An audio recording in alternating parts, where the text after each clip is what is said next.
ఒకప్పుడు రోజుల్లో అప్పటికప్పుడు చుట్టాలు ఇంటికి వస్తే భోజనం పెట్టడానికి స్వీట్ లేకుండా పెట్టేవారు కాదంట. అప్పుడు ఇన్స్టెంట్గా ఈ రవ్వ లడ్డుని తయారు చేసేవారు. ఇక్కడ నేను మీకు చూపిస్తున్నది అథెంటిక్ ఒరిజినల్ పాతకాలం నాటి రవ్వ లడ్డు రెసిపీ. స్టవ్ని ఆన్ చేసుకుని ఒక ప్యాన్ని పెట్టుకుని 2 టేబుల్ స్పూన్ల నెయ్యిని వేసుకుని మీకు నచ్చిన డ్రై ఫ్రూట్స్ని వేసుకుని వేయించుకుని పక్కకు తీసుకోండి. అదే నెయ్యిలోకి 1 కప్పు దాకా కూడా బొంబే రవ్వ అంటే సూజీ సెమోలినా ఆ రవ్వని వేసుకుని సిమ్లో మాత్రమే పెట్టుకుని మంచి కలర్ వచ్చేంత వరకు కూడా వేయించుకోండి. టైం పట్టినప్పటికీ కూడా రుచి అద్భుతంగా ఉంటుంది.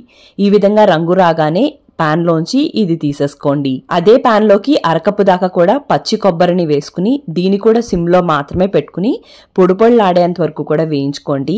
పొడిపొడిలాడి లైట్ కలర్ మారుతున్నప్పుడు దీన్ని కూడా పక్కకు తీసేసుకోండి. ఇప్పుడు ఇవన్నీ గోరువెచ్చగా ఉండగా ఒక బౌల్లోకి వేసేసుకోండి.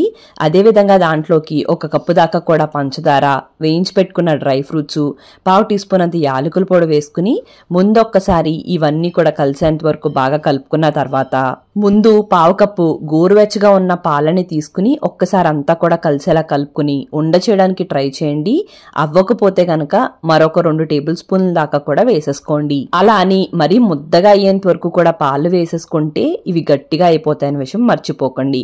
కొంచెం తడి పొడిగా ఉండగానే చేతితో కొంచెం ప్రెషర్ని అప్లై చేసుకుని వీటిని లడ్డూల్లాగా తయారు చేసేసుకోండి. చేస్తున్నప్పుడు చేతికి రవ్వ అంటుకుంటుందండి. దాన్ని కొద్దిగా అవాయిడ్ చేయడానికి చేతిలో నెయ్యిని అప్లై చేసుకోండి. అలా అని మొత్తం అంటుకోకుండా ఏమీ ఉండదు. పాలు ఆరిపోకుండా ఉండడం కోసం ఈ విధంగా నొక్కుని అన్నిటిని కూడా ఇలా రవ్వ లడ్డూలాగా తయారు చేసేసుకోండి. మరి నచ్చితే లైక్ అండ్ ఫాలో చేయడం మర్చిపోకండి.